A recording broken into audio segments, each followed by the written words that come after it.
From Australia, this is the Wireless Institute of Australia with the weekly news service.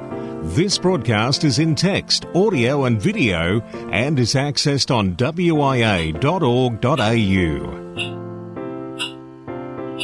Well, with the clock ticking down to 2021, hopefully 2022 is going to be the year. Hopefully by 2022, this coronavirus thing will be done and dusted. So, for everybody listening, everybody that's doing the right thing, social distancing, remember, 2 metres matters. It's time for the December 27 edition of WIA National News. Now, in the news this week, we'll have a wrap-up of the WIA year. That by Greg Kelly, VK2GK WIA President. WIA Director Phil, VK2 CPR, will take an even more in-depth look at some of those items. And we'll have WIA Vice President Lee, VK3GK, with some important background to the nominations for WIA Director. All up and coming in this edition, the very final edition for 2020 of WIA National News. And new phones on the block for Christmas. Many a kid this year would have received a mobile phone. For some, it may have been an upgrade. Now, new research from the Australian Communications and Media Authority has found that almost half, 46% of Australian children aged between 6 and 13 use a mobile phone. That's up from 41% in 2015. The ACMA's latest report reveals about 1/3 of Australian children aged 16 to 13 own a mobile phone. Ownership of a mobile phone is higher for the 12 to 13-year-olds, with just over 3/4, some 76% of children in this age group owning the mobile they used. Around half of girls, 48%, and boys, 45%, had access to mobile phone. Access among boys has risen, up from 38 in 2015, and in contrast, usage among girls has remained steady over this 6-year period. Now, the most common reason for girls to reach for their phones was to take photos or videos. Whilst for boys, no, you've guessed it, it's to play games. Children are also using mobiles to access apps, send or receive text messages, call their parents or family, and listen to music. The report measures how children's use of mobile phones is changing, including how habits compare across different ages, locations, and backgrounds. West Australia announces plans for new emergency radio network, with the first phase of the project seeing more than 11,000 radio devices replaced with newer technology. The Western Australian Government has announced a $60 million plan for part one of a multi-stage project to build a dedicated, secure, statewide emergency services radio network to be used and shared by all first responder agencies. Presently, emergency services agencies such as police, fire and ambulance, along with other organisations such as the prison system, all use their own dedicated radios. This means there is no ability for instance, police officers to communicate over the same channels as firefighters at an emergency scene. The story in criticalcomms.com.au went on to say the first phase of the project, for which tenders will be released in early 2021, is expected to include the replacement of more than 11,000 end-of-life and outdated radio devices used by the police, fire and justice. No, you haven't tuned the ether stirrer. This is the official VK Ham News from the One, VK1WIA. Hi, I'm Phil, VK2 CPR. The board has met and overcome many challenges during the year. It has been a steep learning curve for me. The year started with the rebooting of the magazine, a task that took a great deal of reconstruction, and with the help of our secretary, Peter VK8KZZ, and the publication committee, it was achieved. Our WIA Region 3 representatives to the International Amateur Radio Union, the IARU, have been busy looking after amateur radio interests, particularly mounting commercial pressures on the 70cm and other favourite bands used by the majority of amateurs. For example, an Australian research authority proposed that their satellite use the 70cm band to download telemetry.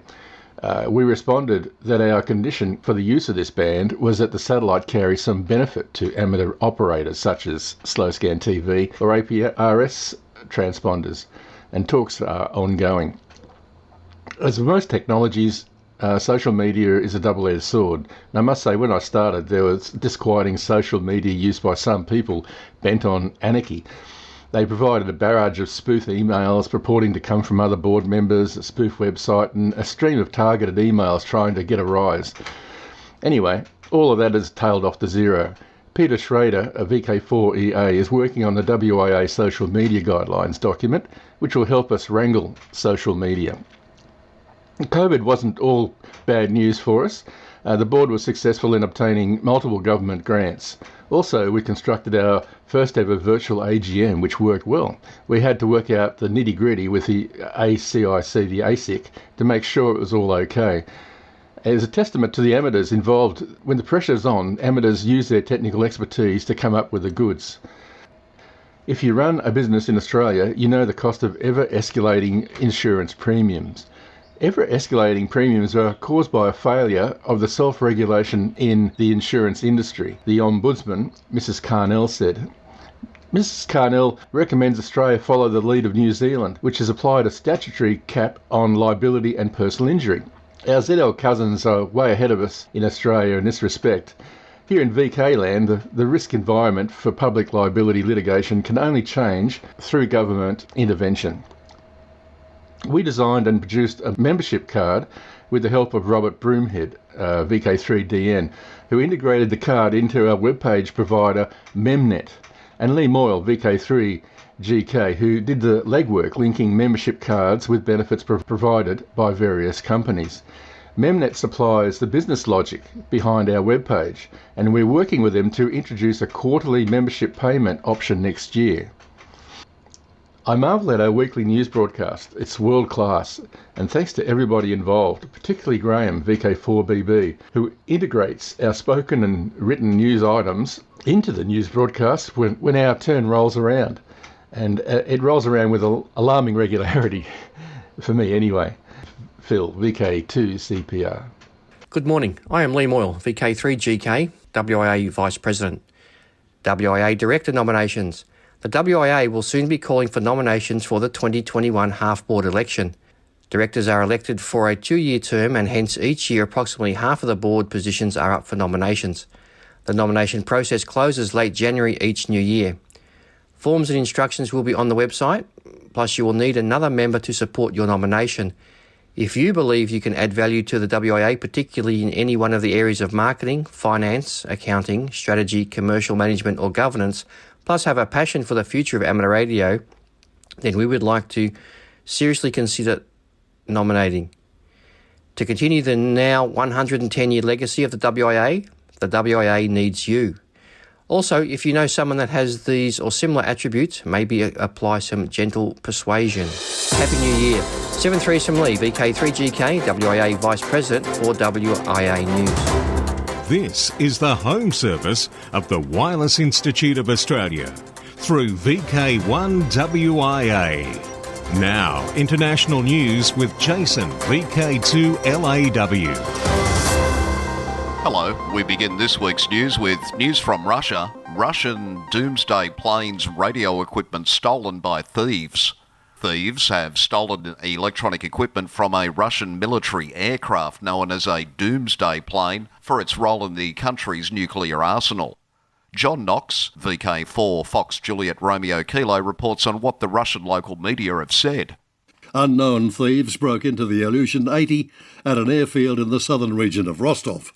It's unclear when the incident took place, but 39 units of equipment and 5 radio boards were taken. Their local government says an investigation is underway. Military experts say the aircraft is one of 4 IL-80s developed from the IL-86 airliner and designed to be used as airborne command and control posts for Russian officials, including the president, in the event of a nuclear conflict.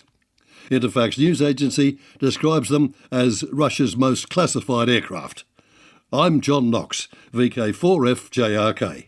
In Germany, Germany's temporary licence for the amateur radio 160 metre band has been extended until the end of 2021. Part 1 says in the frequency ranges 1850 to 1890 kHz and 1890 to 2000 kHz, the use of a maximum transmit power of 750 watts PEP by holders of a licence to participate in the Class A amateur radio service shall be permitted at weekends.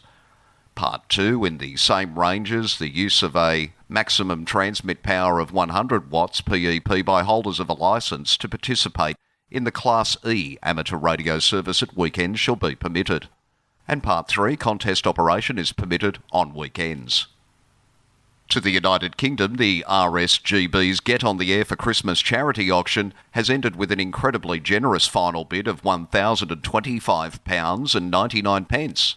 Roy Bailey, Golf Zero Victor Foxtrot Sierra, won the lockdown category in the RSGB's annual construction competition and donated the beautifully engineered Virus Perplexed bug CW key for this auction.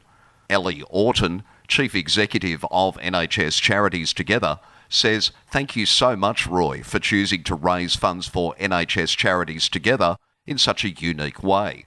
In addition, a huge thank you to the RSGB for kindly match funding the winning bid. These funds mean we can continue to help NHS charities to support NHF staff, volunteers and patients at the centre of this crisis.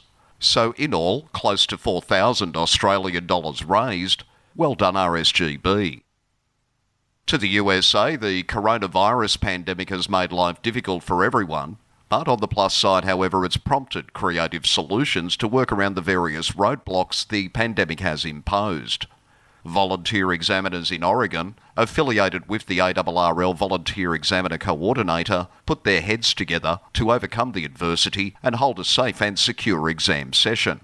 Current health regulations in Oregon precluded both indoor and outdoor gatherings. Nonetheless, the Grant County Amateur Radio Club, the local ARIS Group and the Grant County Emergency Radio Infrastructure Coalition combined forces to offer 5 candidates the chance to obtain their first licence or to upgrade their existing licence, all from the comfort of their vehicles. Each candidate took the exam in the front seat of their own vehicle. Cell phones, papers and anything not required for the exam were removed. 3 new technician licensees and 2 new general class radio amateurs resulted from the drive-in session. Walk the plank. The Federal Communication Commission's Enforcement Bureau has begun targeting property owners and managers that tolerate pirate broadcasting on their properties. It started by notifying owners of 3 properties in Queens and New York City that there is apparent illegal broadcasting happening in their buildings. The Bureau issued an announcement that it's exercising the FCC's new authority under the recently enacted Pirate Act, which gave the Commission a significant new hammer in its anti-pirate toolkit. Parties that knowingly facilitate illegal broadcasting on their property are liable for fines of up to $2 million, it stated. For WIA National News, in Sydney, I'm Jason, VK2LAW. Now, special interest group news with Cole, VK3GTV. Well, I hope everyone had an enjoyable Christmas, and I guess like many, I reckon that I'm still full after eating plenty. Now on to the final worldwide special interest group news for 2020, and our first item is astronomical, literally. Astronomers in Parkes, New South Wales are calling the mysterious radio signal they heard BLC1. It's their way of describing the narrowband emission they detected in the spring of 2019 coming from the direction of Proxima Centauri, a red dwarf star closest to our Sun. The unexplained signal was picked up by the Parkes telescope and later analysed remotely at Penn State University in the USA, with findings just posted this month on the National Geographic website. Was this a type of special event station from an alien life form?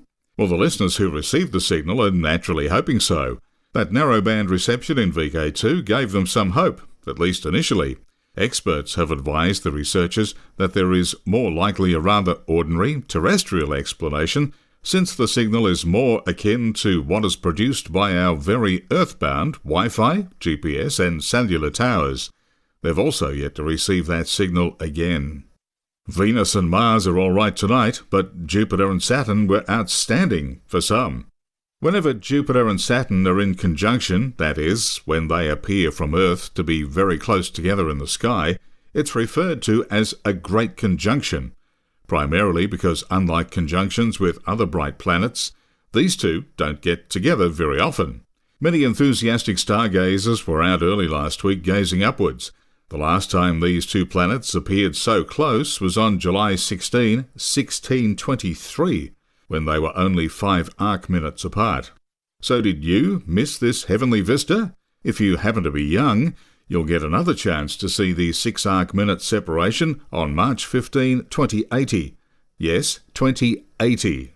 Worldwide Special Interest Groups, ATV. Every pixel tells a story. Don't forget, a video version of this news is compiled by VK1WIA Bevan for use on your local ATV system, or just watch from YouTube or the WIA.org.au website. The link on the WIA web is at the top of the news broadcast page. Worldwide Special Interest Groups, CW. ARRL Straight Key Night. This 24-hour event is not a contest, rather it's a day dedicated to celebrating our CW heritage. Participants are encouraged to get on the air and simply make enjoyable, conversational CW QSOs. The use of straight keys or bugs to send CW is preferred. There are no points scored and all who participate are winners. Straight Key Night is held every January 1 from 0000 UTC through to 2359 UTC. Worldwide Special Interest Groups, IOTA, OC150.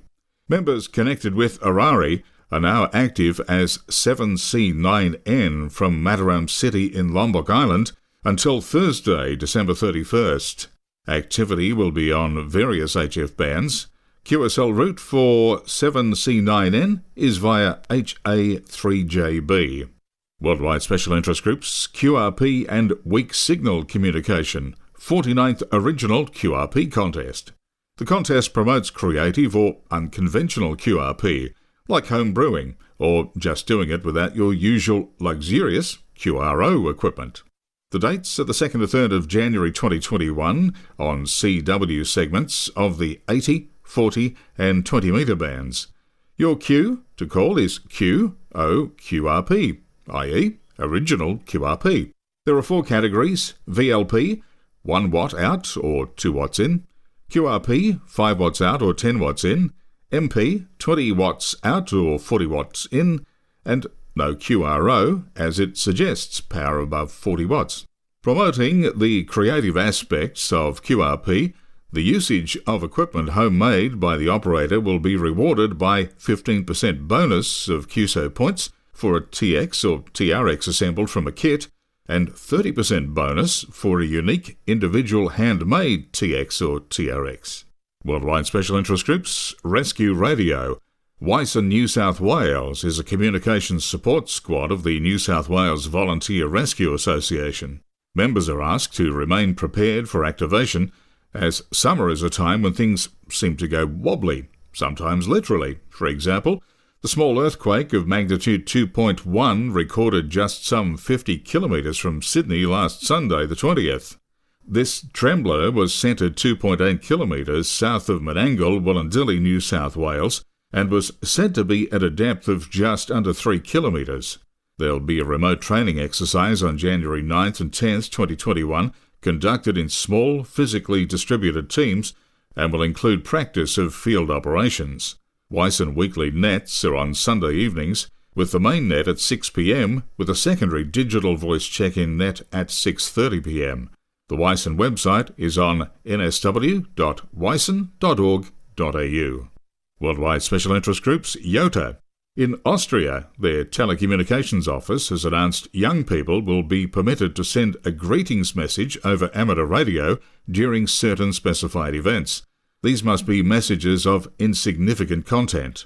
The event dates are Kids' Days, January 2 and 19, World Amateur Radio Day, Girls' Day, April 22, School Stations Europe Day, May 5, Young Helpers on the Air, YHOTA, International Amateur Radio Project of youth groups from 8 organisations, in May and September, and International Youth Day. The radio amateur operating the amateur radio station is and remains responsible for the proper handling of amateur radio traffic. And just before I wrap up for this week and for this year, don't forget the annual SOTA, Summits on the Air, UTC rollover on New Year's Day, with lots of summits being activated. I'm Cole, VK3GTV, wishing you all the best for 2021.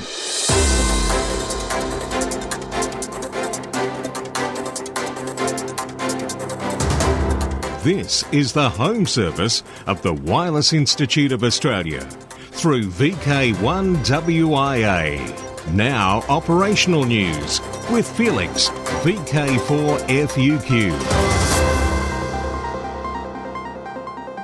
Ham Radio Operational News. It's a contact sport. HI. Yes, this is Felix with the contest diary. This for 2021. Ross Hull Memorial VHF UHF contest takes place all of January 2021. VHF UHF Summer Field Day, Saturday 16 and Sunday 17 January. CQ Worldwide 160 metres CW contest January 29 to 31. CQ Worldwide 160 metres SSB contest February 26-28. CQ Worldwide RITI WPX contest February 13-14. International DX CW contest February 2021. International DX phone contest March 6 and 7. WIA John Mull Field Day 2021. March from UTC 0100 hours on Saturday 20 to 0059 hours Sunday 21st. DX window. Be listening for the special call sign HZ18SAT through until day's end UTC date December 27. Saudi Amateur Radio Society is marking the 80th anniversary of the launch of Saudi satellite 1C SA50. QSOs will be on the satellite SA50 only, using 145.800 MHz uplink and 436.795 MHz downlink.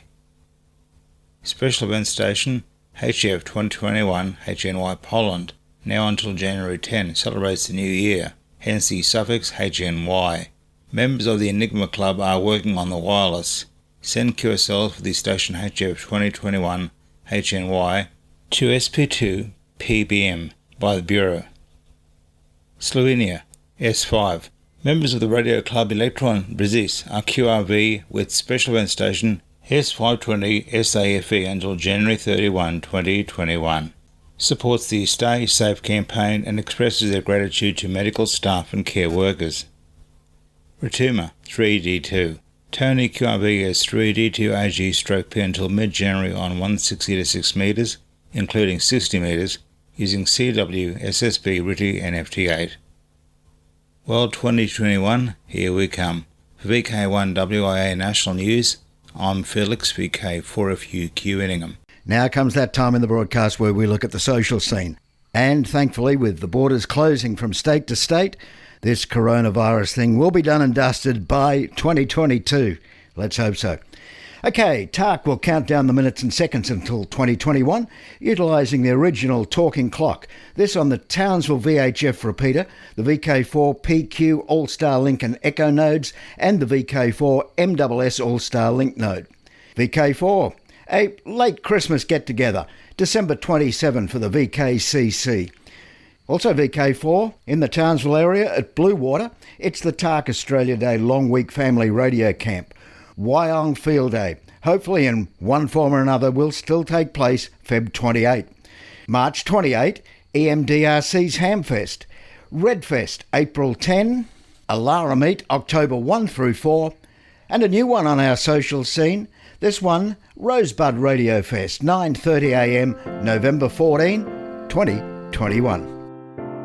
This is the Wireless Institute of Australia and VK1WIA. And now the final, or is it? With Christmas over, thoughts turn to the OMs who failed at gift giving for their spouse. Here's a list for those OMs who I just know need to do some extra shopping for the whale in their lives.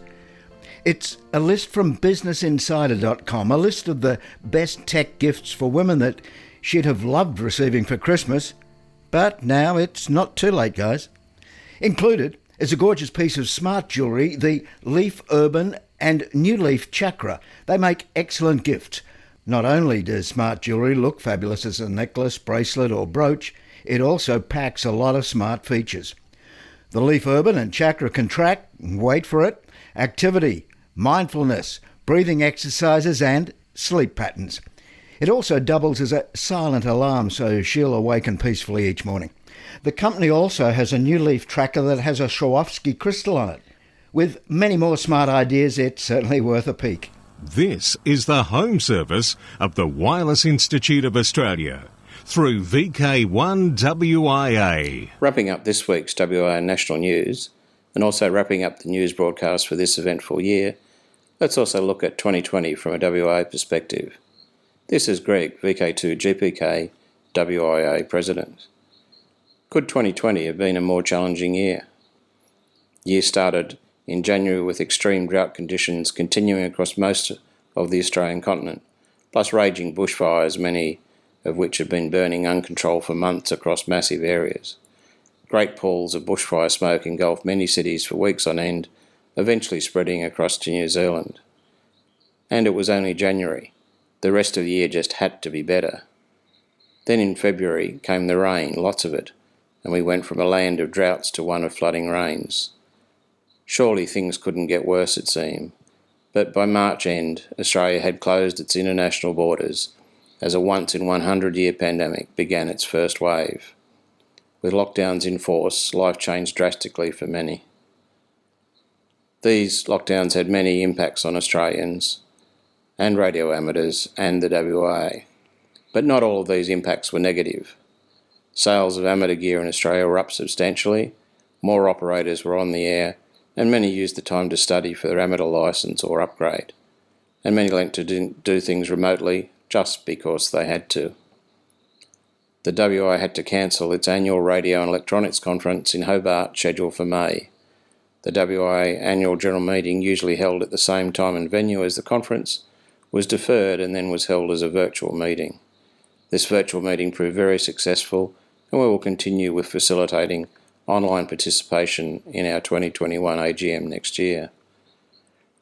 From the emails we have received, many have been impacted by excessive delays for exam and call sign processing carried out by the Australian Marine College, or AMC. Note that WIA hopes to publish some additional information in the new year as to options that may help us rectify this situation going forward.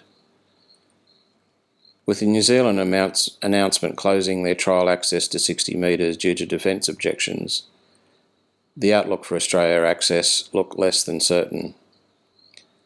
Which brings me to the recently announced decision by the ACMA to not allow access to the new 60 metre band. Back in 2015, the Australian World Radio Conference delegation for WRC 15, which among others included WIA and Australian Defence Force representation, had agreed to support a 10 kHz allocation in the new 60 metre band. Reviewing the ACMA statements, the reasoning appears primarily on impact to existing allocations of the band for New South Wales ambulance, plus undefined defence usage, with Defence appearing to have now reneged on their 2015 WRC 15 support of access to at least a 10 kHz allocation. With preparatory meetings already underway in 2020 for the next World Radio Conference in 2023, the WIA continues its long-term commitment to international representation. The WIA views attendance as vital at the most significant RF spectrum allocation global event, where the loss of radio amateur spectrum to commercial interest is always on the agenda. We also look forward to attending the Region 3 IA-RU conference planned for late next year. This IA-RU event is held every 3 years.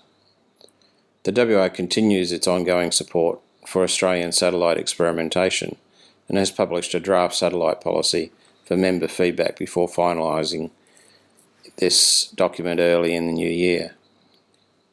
And also don't forget the call for nominations for WIA director positions you will find in the final 2020 issue of AR magazine. Nominations close in January 2021. The WIA needs you, or someone you know, to continue its 110-year support of the Australian Amateur Radio Service. I wish to thank all the volunteers that assist with the production and transmission of the WIA national news across Australia, and particularly the news editor Graham Kemp. With the end of the year fast approaching, I wish everyone all the very best for the Christmas holiday period and hopefully a better new year. Until next time, this is Greg, VK2JPK.